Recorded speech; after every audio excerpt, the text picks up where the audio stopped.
ইরানি সিনেমাগুলো আপনারা সবাই অনেক পছন্দ করেছেন, তাই আসগর ফরহাদের দ্বিতীয় অস্কারজয়ী সিনেমা যার নাম দ্য সেলসম্যান, এই অসাধারণ গল্পের উপর নির্মিত মুভিটির এক্সপ্লেন করব আজ।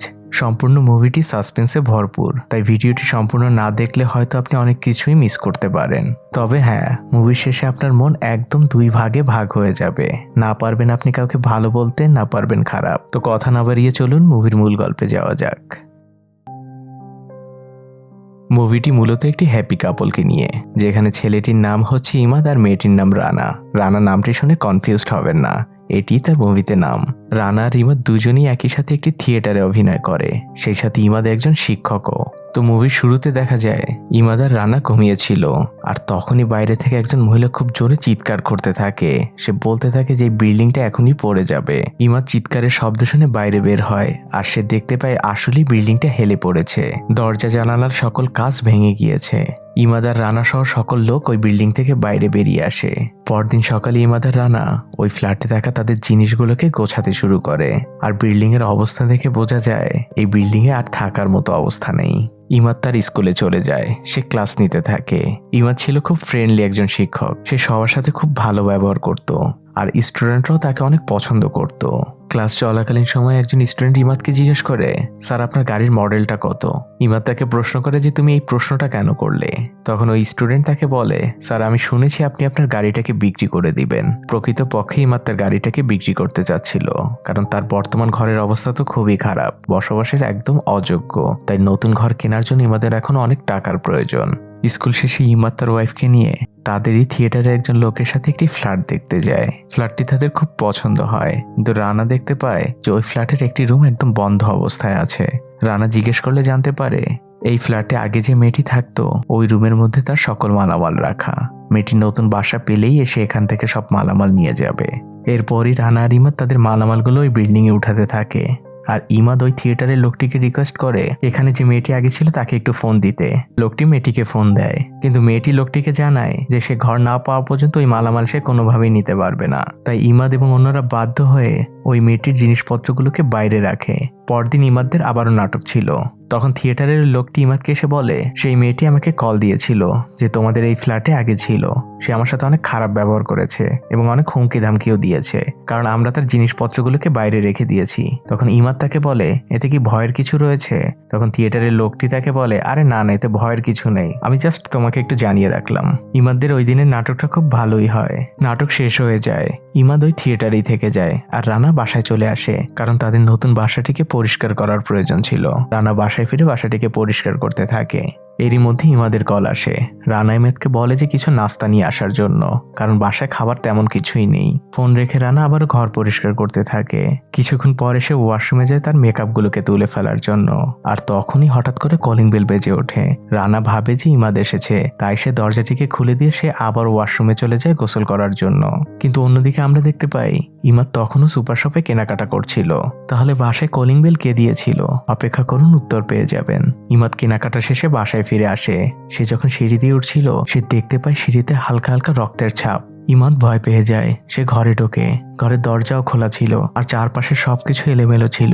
ইমাদ সরাসরি ওয়াশরুমে চলে যায়, আর যাবার পরে যেটা দেখে সে তা দেখার জন্য সে মোটেও প্রস্তুত ছিল না। দৃশ্য পরিবর্তন হয়ে চলে আসে হসপিটালে। রানা প্রচন্ড আহত, তাকে খুব বাজেভাবে মাথায় আঘাত করা হয়েছে। ডক্টর ইমাদকে রুম থেকে বেরিয়ে যেতে বলে, কারণ রানার অবস্থা এতটাই খারাপ ছিল যে সে এটা দেখে সহ্য করতে পারবে না। ইমাদ বাইরে চলে আসে, আর তখন প্রতিবেশীরা তাকে জানায়, আমরা রানার চিৎকার শুনতে পেয়েছিলাম। প্রতিবেশীরা নিজেরা বলতে থাকে যে রানার সাথে এমন কাজ কে করতে পারে। তখন একজন প্রতিবেশী বলে ওঠে, হয়তো আগে যে মেয়েটা এই ফ্ল্যাটে ছিল তার কোনো কাস্টমার। আর তখন ইমাদ জানতে পারে এই ফ্ল্যাটে আগে যে মেয়েটা ছিল সে ছিল একজন প্রস্টিটিউট, হয়তো তারই কোনো কাস্টমার রানার এই ঘটনার জন্য দায়ী। আর এটা শুনে ইমাদ একদম ভেঙে পড়ে, সে চুপচাপ বসে থাকে। রানার ড্রেসিং হয়ে গেলে ইমাদ রানাকে নিয়ে বাসায় ফিরে আসে। সে রানাকে তার রুমে শুইয়ে দেয়, কিন্তু কোনো কথা বলে না। বের হবার সময় যখন সে রুমের লাইটটা অফ করতে যাবে তখন রানা ইমাদকে বলে, লাইটটা অফ করো না, আমার খুব ভয় করছে। এমনকি রানা ইমাদকে রুমের দরজাটাও লাগাতে দেয় না। ইমাদ বাসাটাকে একটু পরিষ্কার করতে থাকে। তখন সে একটি বালিশের নিচে একগুচ্ছ গাড়ির চাবি, একটি ফোন আর কিছু ওষুধ খুঁজে পায়। ইমাদ বুঝে যায় যে এই জিনিসগুলো ওই ব্যক্তির যার জন্য রানার এই অবস্থা। ইমাদ গাড়ির চাবি নিয়ে রাস্তায় যায় এবং চেক করতে থাকে যে ওই চাবিটা আসলে কোন গাড়ির। কিছুক্ষণ খোঁজাখুঁজির পর ইমাদ গাড়িটাকে পেয়ে যায় আর সে গাড়িটিকে নিয়ে এসে তার বাসার পার্কিং এ রেখে দেয়, যাতে করে এই গাড়িটিকে নিতে আসলে সে ওই লোকটিকে ধরতে পারে। এদিকে রানার অবস্থা আরো খারাপ হতে থাকে। এই খারাপ হওয়াটা তার শারীরিক অবস্থা না, বরং তার মানসিক অবস্থা। রানা এখন সবকিছুতে অনেক ভয় পায়। সে একা ওয়াশরুমেও যেতে পারে না। ওয়াশরুমে গেলেও সে ওয়াশরুমের দরজা খোলা রাখে আর বাসার মধ্যেও সে ইমাদকে ছাড়া এক মুহূর্তও থাকতে পারে না। রানার এই অবস্থা থেকে ইমাদ রানাকে বলে, আমাদের মনে হয় পুলিশের কাছে যাওয়া উচিত। তখন রানা ইমাদকে বলে, আমি মোটেও পুলিশের কাছে যেতে চাই না, কারণ তারা আমাকে অনেক রকমের প্রশ্ন করবে যার উত্তর আমার কাছে নেই, আর মানসিকভাবেও আমি একদমই ঠিক নেই। তখন ইমাদ রানাকে বলে, আমি একটি গাড়ির চাবি আর একটি ফোন খুঁজে পেয়েছি। তখন রানা ইমাদকে জিজ্ঞেস করে, তুমি কি জানতে পেরেছো লোকটা কে ছিল? ইমাদ তাকে বলে, আশপাশের প্রতিবেশীরা বলল এই ফ্ল্যাটে আগে যে মেয়েটি ছিল সে একজন প্রস্টিটিউট ছিল, আর তার কাছে ডেইলি এমন অনেক লোকই আসতো, হয়তো তাদের মধ্যেই একজন হবে। ইমাদ রানাকে জিজ্ঞেস করে, তোমার কি ওই লোকটির চেহারা একটুও মনে আছে? রানা ইমাদকে জানায়, ওই দিন কলিং বেল দেওয়ার পরে আমি দরজা খুলে দিয়েছিলাম, তারপরে আমি ওয়াশরুমে গোসল করছিলাম, তখন পিছন থেকে কেউ একজন এসে দাঁড়ালো। আমি ভেবেছিলাম তুমি এসেছো, কিন্তু সে যখন এসে আমার কাঁধে হাত দিল তখন তার হাত দেখে আমি বুঝলাম যে এটা তুমি না। আমি প্রচন্ড জোরে চিৎকার দেই আর এরপরে আমার কিছুই মনে নেই। রানা এসব বলতে বলতে খুবই ইমোশনাল হয়ে পড়ে আর সে কাঁদতে থাকে। ইমাদ তাকে অনেক সান্ত্বনা দেয়। পরদিন সকালে ইমাদ রানাকে আবারও বোঝাতে শুরু করে যে চলো আমরা পুলিশের কাছে যাই। রানা ইমাদকে বলে, আমি আমার এই অসহায়ত্বের কথা এতগুলো মানুষের সামনে বসে বলতে পারবো না, তুমি প্লিজ মানুষের সামনে আমাকে ছোট করো না। ইমাদ বুঝতে পারে রানার মানসিক অবস্থা, তাই সে রানাকে আর কিছুই বলে না। ওই দিন ইমাদ রানাদের একটি মঞ্চ নাটক ছিল। রানা আর ইমাদ অভিনয় করছিল। রানা তার ডায়লগ বলছিল, কিন্তু হঠাৎই তখন রানার কিছু মনে পড়ে যায়। রানা ওই মঞ্চের মধ্যেই কাঁদতে থাকে। তখন বাধ্য হয়ে ইমাদ সকল দর্শকের কাছে ক্ষমা চায় আর রানাকে ব্যাক স্টেজে নিয়ে যাওয়া হয়। সেখানে সবাই রানাকে অনেক সান্ত্বনা দিতে থাকে। রানা একটু নর্মাল হলে ইমাদ তাকে জিজ্ঞেস করে, তোমার মঞ্চে কি হয়েছিল? রানা তাকে বলে, আমার মনে হচ্ছিল যে ওই দর্শকদের মধ্যে এই লোকটিও ছিল, সে আমার দিকে এক দৃষ্টিতে তাকিয়েছিল, তাই আমি ভয় পেয়েছিলাম। রানা মূলত মানসিকভাবে দিন দিন আরো দুর্বল হয়ে যাচ্ছিল, আর এইসব বিষয়গুলো দেখে ইমাদের অনেক রাগ বেড়ে যাচ্ছিল ওই লোকটির উপরে। ইমাদ নাটকের সেই লোকটির কাছে যায় যে ইমাদকে এই বাসাটি ঠিক করে দিয়েছিল। ইমাদ লোকটিকে জিজ্ঞেস করে, আপনি জেনে বুঝে কেন আমাকে এই বাসাটিকে ঠিক করে দিলেন? আপনি তো জানতেন যে এই বাসার আগের মেয়েটা একটি প্রস্টিটিউট ছিল। আমি এখন যখন আমার বেডে ঘুমাতে যাই তখন আমার মনে হয় এই বেডে কত না মানুষ ঘুমিয়েছে ওই মেয়েটির সাথে, আর আপনার করা এই একটি ভুল রানার জীবনের অবস্থা কি করেছে তা তো আপনি আপনার চোখের সামনেই দেখতে পাচ্ছেন। এভাবেই কিছুদিন কেটে যায়। অনেক দিন হয়ে গিয়েছে ইমাদ তার স্কুলে যায় না। আজ অনেক দিন পর ইমাদ স্কুলে যাওয়ার জন্য প্রস্তুতি নিচ্ছে, আর এটা দেখে রানা ইমাদকে খুব রিকোয়েস্ট করতে থাকে না যাওয়ার জন্য। ইমাদ রানাকে বলে, এভাবে আর কতদিন চলবে? এভাবে তো আর মানুষের জীবন থেমে যেতে পারে না। তোমার উচিত একটি ফ্রেশ গোসল দিয়ে জীবনটাকে আবার নতুন করে শুরু করা। তুমি গোসলে যাও, আমি ওয়াশরুমের সামনে দাঁড়াচ্ছি। কিন্তু রানা ওই ওয়াশরুমের মধ্যে কোনোভাবেই ঢুকতে চাচ্ছে না, কারণ তার ভিতরের ভয়টা এতদিনে একটুও কমেনি। ইমাদের এবার একটু রাগ উঠে যায়। সে রানাকে বলে, আমি এভাবে আর কতক্ষণ তোমার পাশে বসে থাকবো? আমাকে তো কাজের জন্য বের হতে হবে। স্কুলে না গেলে তো আমাকে বসিয়ে বসিয়ে বেতন দিবে না। ইমাদের এই ব্যবহারে রানা কিছুটা উদাস হয়ে যায় আর সে আবারও কাঁদতে থাকে। ইমাদ তখন রানাকে এসে আবারও বুঝায়। পরের দৃশ্যে দেখা যায় ইমাদ তার স্টুডেন্টদের একটি মুভি দেখাচ্ছে, আর ক্লান্ত ইমাদ সেখানেই ঘুমিয়ে যায় চেয়ারের উপরে, কারণ লাস্ট কয়েকটা দিন তার জীবনের উপর দিয়ে যা যাচ্ছে তা তো বাইরের কেউ বুঝতেও পারছে না। একজন স্টুডেন্ট ইমাদের এই ঘুমের দৃশ্য ভিডিও করে রাখে তার ফোনে। ইমাদ ঘুম থেকে উঠে ওই ছেলের কাছে তার ফোনটি চায়, আর সেটা ছিল অনেক রাগান্বিত ভাবে। ইমাদ তার স্টুডেন্টদের উপরেই প্রথম রাগ দেখালো। তো বোঝাই যাচ্ছে একটি ঘটনা এই মানুষটির জীবনের উপর কতটা প্রভাব ফেলেছে। অন্যদিকে একজন প্রতিবেশী রানাকে বলে তাদের পার্কিং এ রাখা সেই গাড়িটিকে সরিয়ে ফেলতে, কারণ সে ওইখানে তার গাড়িটি রাখবে। রানা ওই গাড়ির চাবিটি এনে দেয় আর লোকটিকে বলে এই গাড়িটিকে বাইরে বের করে রাস্তার উপরে রেখে দিন। লোকটি তাই করে। পরের দৃশ্যে দেখা যায় রানা তার নাটকের জন্য কস্টিউম খুঁজছিল, কিন্তু সেখানে রানার কোনো কস্টিউম ছিল না। এই বিষয়ে ইমাদকে সে জিজ্ঞেস করলে ইমাদ বলে, তোমার জায়গায় অন্য একজন মেয়েকে নেওয়া হয়েছে। তুমি মানসিকভাবে কিছুটা সুস্থ হলে তুমি আবারও অভিনয় করবে। রানা কিছুই বলে না। সে চুপচাপ যে ব্যাক স্টেজে বসে থাকে। সেখানে রানের পাশে আরেকটি বাচ্চাও শুয়েছিল। বাচ্চাটি ওখানকারই আরেকজন একজন অভিনেতার ছেলে ছিল। রান্না বাচ্চাটির সাথে অনেক গল্প করে আর সে বাচ্চাটিকে বলে, তুমি কি আমার সাথে আমার বাসায় যাবে? বাচ্চাটি রাজি হয়ে যায় আর রানা বাচ্চাটির মার কাছ থেকেও পারমিশন নিয়ে নেয়। মূলত রানা বাচ্চাটিকে দাওয়াত দেয় কারণ রানার তো বাসায় একা একা অনেক ভয় করে। নাটক শেষে ইমাদ যখন বাসায় ফিরে আসে তখন সে রানার কাছে সেই গাড়িটির চাবি চায়। রানা ইমাদকে বলে, গাড়িটি বাইরেই থাকুক, পুরনো কথা সব ভুলে আমি অনেক সুন্দর রান্না করেছি, চল সেগুলো খাবে। বাচ্চাটি সহ তারা সবাই একসাথে ডিনার করতে বসে। ইমাদ বাচ্চাটির কাছে জিজ্ঞেস করে, তোমরা আজ সারাদিন কি কি করলে? তখন বাচ্চাটি তাকে বলে, আমরা আজ অনেক শপিং করেছি আর এই পাস্তাও কিনেছি আমরা। এটা শুনে ইমাদ রানাকে জিজ্ঞেস করে, তুমি আজ কোন কার্ড দিয়ে পেমেন্ট করেছিলে? রানা বলে যে আমি কার্ড দিয়ে পেমেন্ট করিনি, আমি ক্যাশে পেমেন্ট করেছি। তুমি যে টাকাটি ড্রয়ারের মধ্যে রেখে গিয়েছিলে আমি সেই টাকাটি নিয়ে গিয়েছিলাম। ইমাদ কিছুটা ভাবে আর সে বলে যে এই টাকাটি আমার না, এই টাকাটি সেই লোকটির টাকা। ইমাদ বলে, তোমরা এই খাবারগুলো ফেলে দাও কারণ এটা হারামের টাকায় কেনা খাবার। তারা আর কেউই এই খাবারগুলো খায় না। ইমাদকে সমগ্র বিষয়গুলো খুব ভাবাচ্ছিল। সেই স্টোর রুমে যে ওই মেয়েটির জিনিসগুলোকে দেখতে থাকে, সেখানে সে একটি টেলিফোন খুঁজে পায়।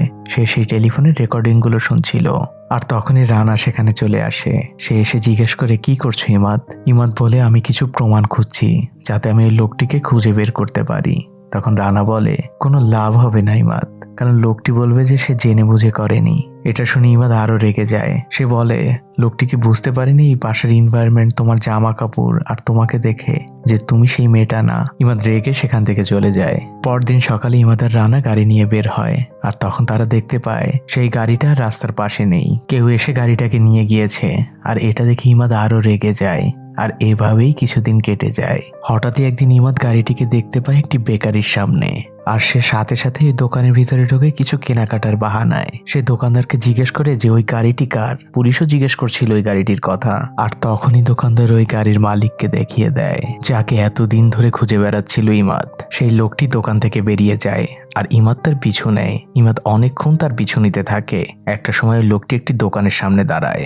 ইমাদ লোকটির কাছে যায় আর তাকে বলে যে তার গাড়িটা ইমাদের একদিনের জন্য প্রয়োজন। লোকটি ইমাদকে না করে দেয়। সে বলে যে এটা আমার পার্সোনাল গাড়ি, আমি এটিকে ভাড়া দেই না। ইমাদ তখন তাকে বলে, আমার ঠিক এমনই একটি গাড়ি প্রয়োজন, আপনার যত টাকা প্রয়োজন নিন। তারা দুজন কিছুক্ষণ কথা বলার পরে লোকটি গাড়িটি ভাড়া দিতে রাজি হয়। লোকটি ইমাদকে জিজ্ঞেস করে, আপনার গাড়ি কবে প্রয়োজন? ইমাদ তাকে বলে যে আপনি আপনার নাম্বারটা দিন, আমি আপনাকে ফোন করে জানাবো। পরদিন ইমাদ সেই লোকটিকে কল দেয়। ইমাদ লোকটিকে তার পুরনো বাসার অ্যাড্রেস দেয়, যে বাসায় সে আগে থাকতো। ইমাদ তার পুরনো বাসায় লোকটির জন্য অপেক্ষা করতে থাকে। আর আমরা তো জানি ইমাদের ওই গাড়ির প্রতি কোনো ইন্টারেস্ট নেই। ইমাদের ইন্টারেস্ট হচ্ছে এই লোকটির প্রতি, কারণ সে ওই লোকটির কাছ থেকে জানতে চায় ওই দিন তার ওয়াইফের অবস্থা সে এমন কেন করেছিল। আর এগুলো ভাবতে ভাবতেই হঠাৎ করেই কলিং বেল বেজে ওঠে। ইমাদ দরজা খোলে আর সে দেখতে পায় ওই লোকটি আসেনি, বরং একজন বয়স্ক লোক এসেছে। এই বয়স্ক লোকটি হচ্ছে ওই লোকটিরই শ্বশুর। লোকটি এতটাই বয়স্ক ছিল যে সে ইমাদের কাছে পানি চায়, কারণ তার সিঁড়ি বেয়ে উঠতে অনেক কষ্ট হয়েছে। ইমাদ তাকে পানি দেয় আর ইমাদ তাকে জিজ্ঞেস করে, ওই লোকটি না আসে আপনাকে কেন পাঠালো? তখন বয়স্ক লোকটি বলে, ওই লোকটি হচ্ছে আমার মেয়ের হাজবেন্ড। আমার বাড়িতে একটি বিয়ের অনুষ্ঠান রয়েছে, তাই তারা সবাই মিলে শপিং এ গিয়েছে আর এই জন্যই আমি এখানে এসেছি। বয়স্ক লোকটি ইমাদের হাতে চাবি দিয়ে সে ওখান থেকে চলে যেতে চায়। তখন ইমাদ বয়স্ক লোকটিকে রিকোয়েস্ট করে যাতে করে সে তার মেয়ের হাজবেন্ডকে একটু কল দেয়, ইমাদের তার সাথে জরুরি কথা আছে। কিন্তু বয়স্ক লোকটি ইমাদের কথায় গুরুত্ব না দিয়ে সে চলে যেতে থাকে। আর তখন ইমাদ তাকে আবারও বাধা দেয় আর তাকে বসতে বলে যে আপনি বসুন, আপনার সাথে আমার জরুরি কথা আছে। ইমাদ বয়স্ক লোকটিকে বসায়। ইমাদ তাকে জিজ্ঞেস করে, আপনি আপনার মেয়ের জামাইকে কতদিন ধরে চিনেন?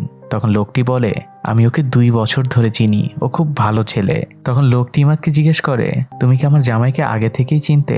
ইমাদ তাকে বলে না। ইমাদ তাকে সবকিছু খুলে বলতে শুরু করে। ইমাদ বলে যে এই বাসায় আমি আর আমার ওয়াইফ থাকতাম, আমরা নতুন একটি বাসায় উঠেছিলাম, কিন্তু সেই বাসায় আগে একজন প্রস্টিটিউট মেয়ে থাকতো। আপনার মেয়ের হাজবেন্ড আমাদের ওই বাসায় গিয়েছিল, সে আমার স্ত্রীর সাথে খারাপ কাজ করার চেষ্টা করে আর তাকে আহত করে রক্তাক্ত অবস্থায় ফেলে রেখে চলে আসে। বয়স্ক লোকটি বলে, কিন্তু আমার মেয়ের হাজবেন্ড ও খুব ভালো ছেলে, তারপর আমি বাসায় যে ওকে জিজ্ঞেস করব। তখন ইমাদ তাকে বলে, আপনি এখনই তাকে একবার একটু ফোন করুন। লোকটি তখন ইমাদকে বলে, আমার কাছে তার নাম্বার নেই, ইমাদ বলে যে নাম্বার আমার কাছে আছে। ইমাদ তার ফোন দিয়ে লোকটিকে কল দেয় আর ফোনটিকে ওই বয়স্ক লোকটির কাছে দেয়।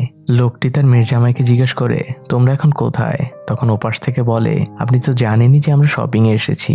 তখন বয়স্ক লোকটি বলে, তুমি ফ্রি হয়ে আমাকে একটু কল দাও। তখন তার মেয়ের হাজবেন্ড তাকে বলে, আমি আপনার কোন নাম্বারে কল দিব? আপনার আগের নাম্বার তো বন্ধ পাচ্ছি। বয়স্ক লোকটি বলে, তুমি আমার নতুন নাম্বারে কল দিবে, সেই নাম্বার তোমার শাশুড়ি মায়ের কাছে আছে। লোকটির এই কথাটা শুনে ইমাদ কিছুটা অবাক হয়, কারণ এই বয়স্ক লোকটি খুব রিসেন্টলি তার সিম চেঞ্জ করেছে।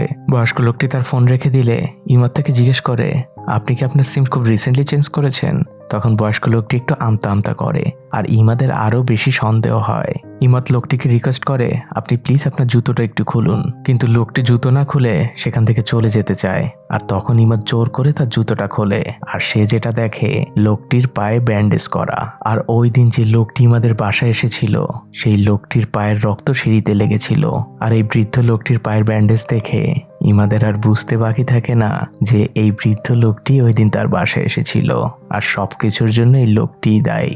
ইমাদ একদম নিস্তব্ধ হয়ে যায়। সে যেন তার নিজের চোখকেই বিশ্বাস করতে পারছে না, এত বয়স্ক একটি লোক সে কিনে এই কাজ করলো। ইমাদ কিছুক্ষণ চুপ থাকার পরে বলে, আপনি কি ইচ্ছা করেই বাসায় গিয়েছিলেন নাকি কেউ আপনাকে যেতে বলেছিল? বয়স্ক লোকটি তাকে বলে, আমি ওই মেয়েটিকে আগেই চিনতাম, আমি তার কাছে আগে অনেকবারই গিয়েছি, আমি ওই দিনও তার সাথে সময় কাটাতে গিয়েছিলাম। তখন ইমাদ তাকে জিজ্ঞেস করে, আপনি যখন ঘরের মধ্যে ঢুকলেন আপনার কি মনে হয়নি যে ঘরটা চেঞ্জ হয়ে গিয়েছে? তখন বয়স্ক লোকটি বলে, আমি আমার সন্তানদের কসম খেয়ে বলছি আমার একটুও মনে হয়নি, আমার কাছে একদম আগের মতোই লাগছিল। তখন ইমাদ তাকে আবারও বলে, আপনি কি বিছানার উপরে আমার স্ত্রীর কাপড় দেখতে পাননি? আপনার কি মনে হয়নি যে এটা ওই মহিলার কাপড় না? ইমাদ অনেক রেগে যায় আর বলে যে আপনি সকল সত্য কথা বলে এখান থেকে চলে যান, আমি আপনাকে কিছুই বলবো না। তখন বৃদ্ধ লোকটি বলে, বিশ্বাস করো বাবা, ওই দিন আমি কলিং বেল বাজানোর পরে তোমার ওয়াইফ দরজাটি খুলে দেয়, আমি ভিতরে যাই আর পেছন থেকে যখন তোমার ওয়াইফকে ডাক দেই তখন সে আমার কণ্ঠ শুনে অনেক জোরে চিৎকার দেয়। আমি অনেক ভয় পেয়ে যাই, তাই দ্রুত বের হওয়ার চেষ্টা করি। সবকিছু একদম চোখের পলকেই ঘটে যায়। ইমাদ বলে, আপনি যদি আমার ওয়াইফের ওয়াশরুমে নাই ঢোকেন তাহলে ও কিভাবে এত আহত হলো আর আপনার পাই বা কিভাবে কেটে গেল?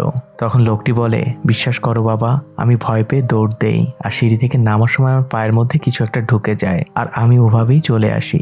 ইমাদ তাকে বলে, আচ্ছা আমি আপনার সকল কথা মেনে নিলাম, কিন্তু এই কথাগুলো আপনি আপনার ফ্যামিলির সামনে, আপনার ওয়াইফের সামনে বলবেন। আপনি এখনই আপনার ফ্যামিলিকে এখানে ফোন দিয়ে আসতে বলুন। ইমাদ তার কাছে ফোন চায়, কিন্তু লোকটি ফোন না দিয়ে উল্টো পালানোর চেষ্টা করে। এটা দেখে ইমাদের রাগ আরো বেড়ে যায়। সে লোকটিকে ধরে ওয়াশরুমে বন্ধ করে রাখে।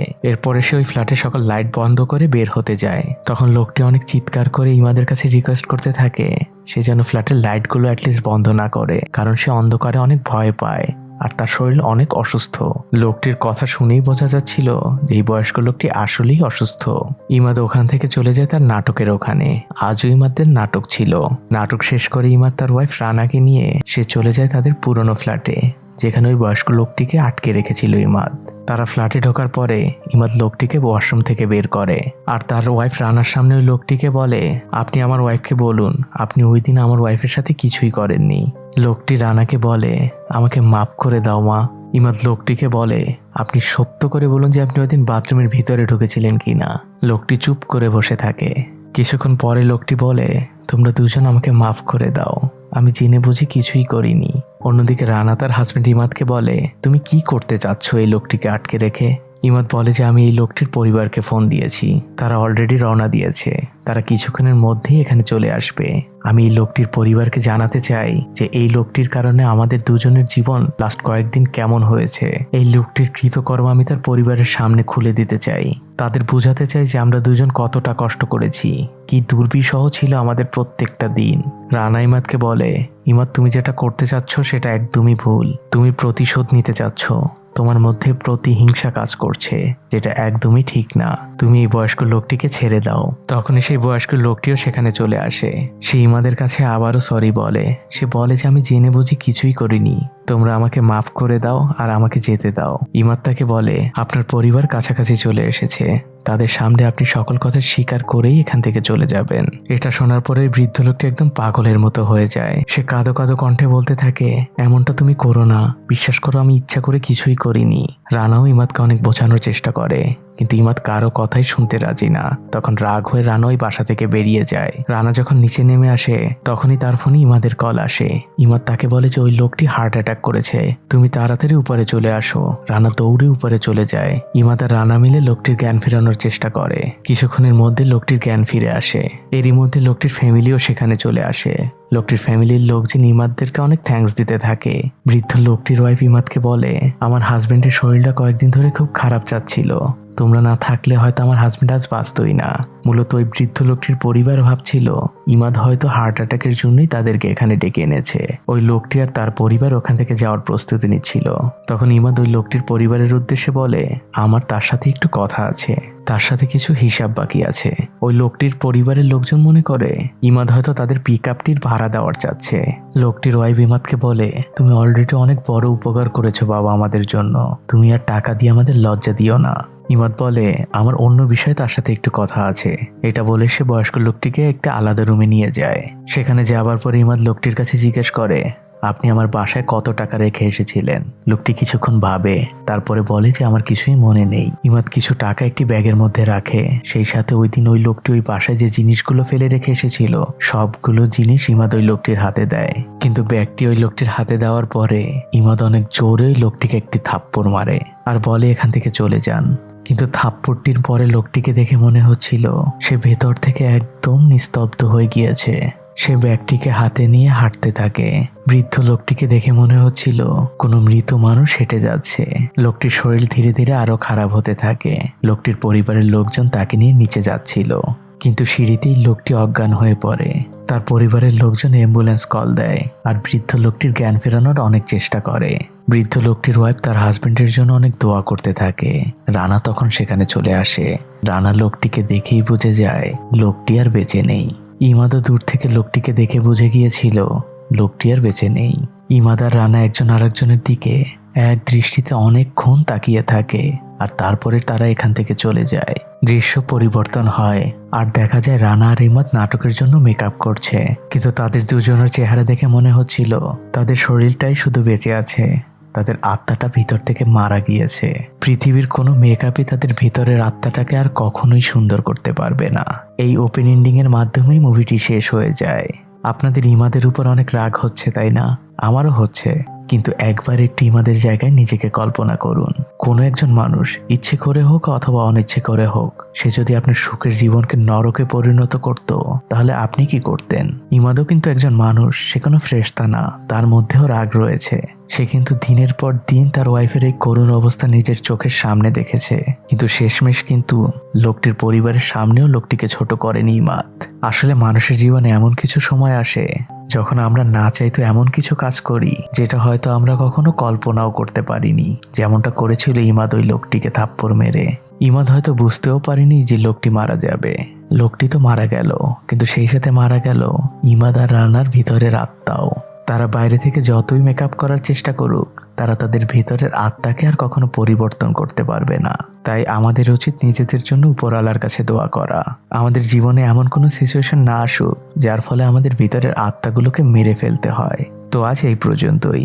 আপনার মতামত অবশ্যই আমাকে কমেন্ট করে জানান, আর ভিডিওটি ভালো লাগলে অবশ্যই লাইক দিতে ভুলবেন না। ভালো থাকবেন আপনারা। আজকের মতো বিদায়।